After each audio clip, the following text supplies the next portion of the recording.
여러분 안녕하십니까. 월요일 아침 여수 MBC 뉴스투데이입니다. 여수 산단 부두의 심각한 채선율은 어제 오늘의 문제가 아니죠. 주철현 의원이 항만공사의 소홀한 운항 관리가 여수항의 채선율을 더욱 악화시키고 있다고 지적했습니다. 김주희 기자입니다. 지난 2016년부터 5년 기간 동안 여수항의 평균 채선율은 26.68%. 부산 등 국내 주요 항만보다 25배 이상 높습니다. 국회 농해수위 소속 더불어민주당 주철현 의원은 여수항의 심각한 채선율 발생과 관련해 부족한 하역 능력도 원인이지만 항만공사의 소홀한 항만 운영 관리도 문제라고 지적했습니다. 여수 산단 내 부두 물동량을 관리하는 여수광양 항만공사 여수사무소의 총 인원은 모두 11명으로 이 가운데 항만관리 업무 담당자는 2명에 불과해 운항관리와 선석 배정 등 항만 운영 관리가 크게 미흡하다는 겁니다. 특히 채선에 따른 피해가 고스란히 물동량 감소, 제품 가격 상승, 관련 항만업의 경쟁력 저하로 이어질 수 있다고 지적했습니다. 19년 기준으로 3,100만 톤인데 실제 물동량은 3,700만 톤으로 한 19.4% 정도로 이제 오버돼 있거든요.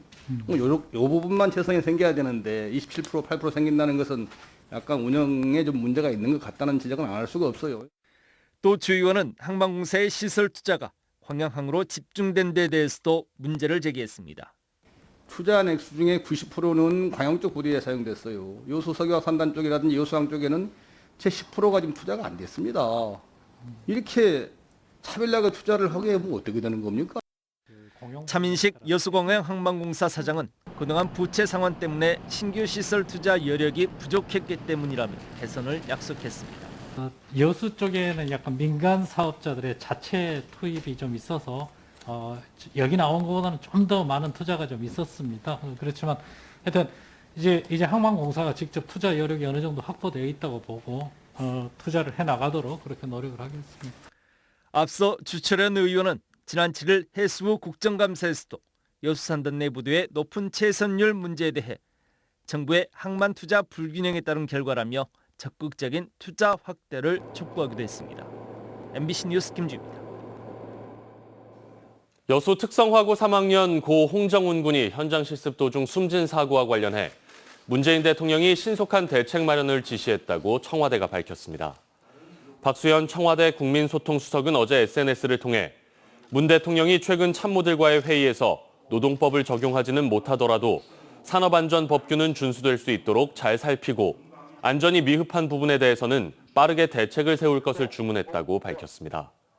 문 대통령은 다만 특성화고 현장 실습은 취업을 위한 상당한 연결고리가 된다며 사고가 났다고 현장 실습을 폐지하는 것은 올바른 해결 방법이 아니라는 입장을 밝혔다고 박 수석은 설명했습니다. 전두환의 사자 명예훼손 항소심 6차 공판이 오늘 열립니다. 심리를 담당하고 있는 광주지법 제1형사부는 오늘 열리는 항소심 6번째 공판에서 전두환의 요청에 따라 전일빌딩에서 국립과학수사연구소의 탄흔 분석 결과에 대한 증거조사를 진행하기로 했습니다.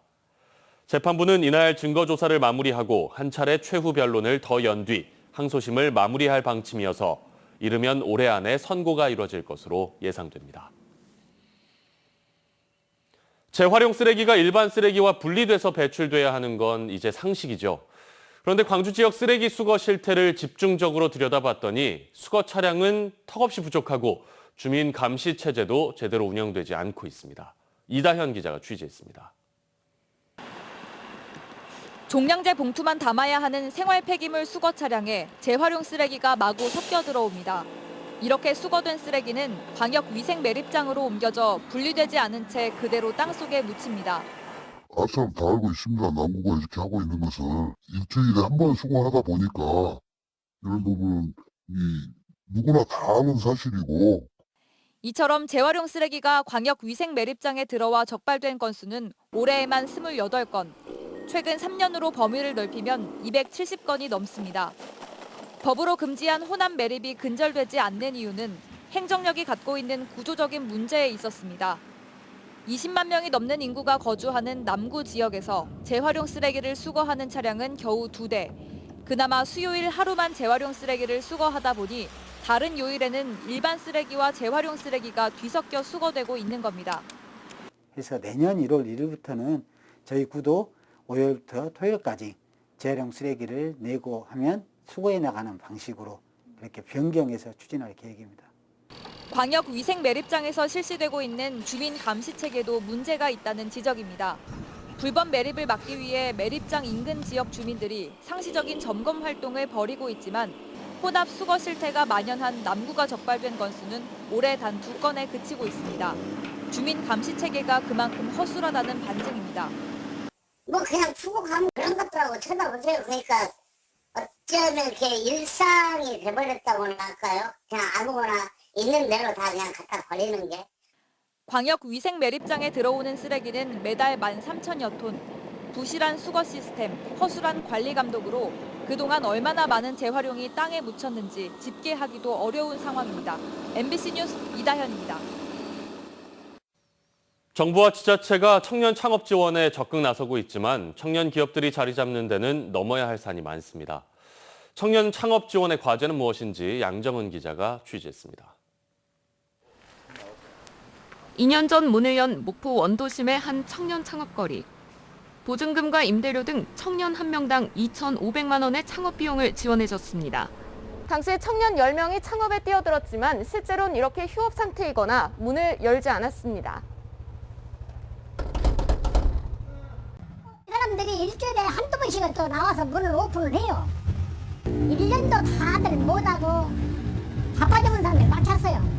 우리도 상당히 기대를 많이 걸었거든요. 그 주변 상가의 활성화도 상당히 보탬이 되겠구나 했는데 그런 게 없어요.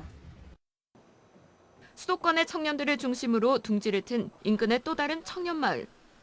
일주일에서 한 달씩 미리 머물면서 가능성을 타진한 뒤 공동 공간을 마련해 공방과 행사 기획 등 창업에 도전했습니다.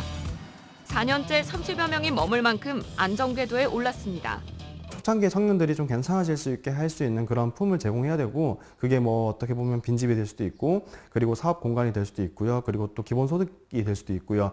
그런 부분들을 조금 여유 있게 넉넉하게 기다려줄 수 있어야 청년이 직접 주도하는 괜찮아 마을의 성공 사례는 지난 2019년부터 행정안전부 정책에 반영됐고 올해만 전국 12곳의 청년 마을이 선정됐습니다. 청년 마을 사업의 핵심은 지원금과 컨설턴트 교육, 시설 개선. 지원 기간이 1년뿐이어서 짧은 기간 안에 자생 능력을 갖춰야 하는 부담이 있습니다. 다른 지역 같은 경우는 군에서 직접 보유한 어떤 창업 공간이나 주거 공간이나 혹은 그 무엇이든 만들어낼 수 있는 기반 시설이 되어 있는 그냥 공간이라도 있는데 섬에는 정말 없어요. 뭐 돈도 돈이고 인력도 인력이고 운영비나 이런 부분들이 좀 더 후속 지원이 있으면 좋겠다는 생각은 하기도 합니다. 또한 중앙부처와 시도, 기초단체 등 제각각인 사업들과 겹쳐 혼란을 부추기는 것도 문제입니다. 지속가능한 맞춤형 정책 개발, 흩어진 사업들의 연계 등 청년들의 성공적인 안착을 위한 꼼꼼한 손질이 필요하다는 지적입니다. MBC 뉴스 양정은입니다. 여순 사건 73주년 추념 행사에 맞춰 여수와 순천 지역에서 묵념 사이렌이 울립니다. 전라남도는 여순 사건 희생자들의 넋을 함께 기리자는 의미에서 내일 오전 10시부터 1분 동안 여수와 순천 지역에 있는 경보 단말기를 이용해 사이렌을 울릴 예정이라고 설명했습니다. 한편 특별법 제정 이후 첫 합동 위령제는 내일 오전 10시 여수 이순신 광장에서 여순 사건 유족과 제주 4.3 유족 등이 참석한 가운데 진행됩니다. 폐암 진단을 받은 광주 전남의 학교 급식실 조리원들이 집단으로 산재를 신청했습니다. 학교 비정규직 노조 광주 지부는 전직 학교 급식 조리원 7명의 폐암 산재 신청서를 근로복지공단 광주 지부에 제출했다고 밝혔습니다. 신청자들은 모두 10년 이상 학교 급식실에서 일했고 가족력이나 주변에 흡연자도 없었다며 조리 시 발생하는 유해가스 등으로 폐암이 발병했다고 주장하고 있습니다. 전남 지역 한 병원선에 냉장 시설이 갖춰지지 않아 코로나19 백신 접종을 하지 못했던 것으로 나타났습니다. 국회 보건복지위원회 소속 국민의힘 강기윤 의원에 따르면 전남에는 섬 지역 주민 진료와 치료를 위해 병원선 2척이 1년 평균 352차례 운행됐으며 2만 1,000여 명이 치료를 받았습니다. 하지만 병원선을 통한 코로나19 백신 접종은 전남 511호에서 12명뿐이었고 전남 512호는 냉장 시설이 없어 백신 접종을 하지 못했습니다. 전라남도가 겨울철 자연재난에 대응하기 위한 사전 준비에 들어갔습니다.